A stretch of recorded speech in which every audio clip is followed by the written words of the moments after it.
Masu gudu su gudu sun dawo. PDP a ƙasa ta dawo, ‘yan wawa ku yi saurin gyara. To ku shigo batin PDP ai ɗamara a yi kowa ya bi. Masu gudu su gudu sun dawo, sun yi shirin ɗamara don gyara. Wanda ya ce a gudun su sun gudu yanzu muna fatin PDP. Dama ba su gudu ba.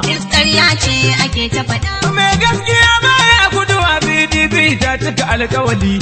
Dama ba su gudu ba.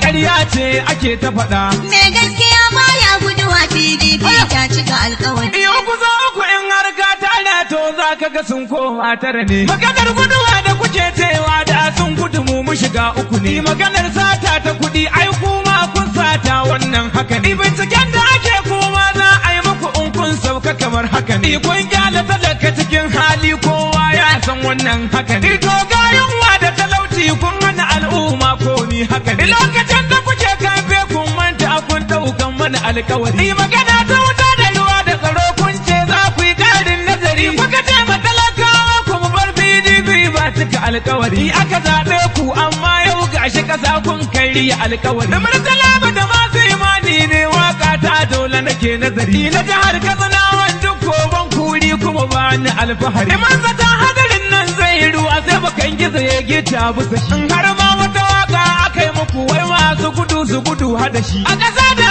yan PDP sun gudu mu yaya za mu yi talaka. Ni ma mai wakar ta kwa baya na gane shiri me kuka yi. Kuma na yi nadama na dawo PDP yanzu da su za mu yi. Duk wanda na bata waran yan PDP na ce haƙuri. Domin ko Allah muka yi wa laifi mai hafe mana ne. Talakawa za ku fito kun san PDP ta cika alƙawari. Bari in dan sanya gwani na Alhaji Salisu Yusufu ma digiri. Ita ya mun fata PDP Katsinawa na ma dalla da kai. Yan Alhaji Salisu Yusufu dan tabara kake mai cika alƙawari. Ku fito na fito talakawa murar tafiya za a yi hadari. Magana ta masu gudu su gudu duk ƙarya ce ake ta faɗa.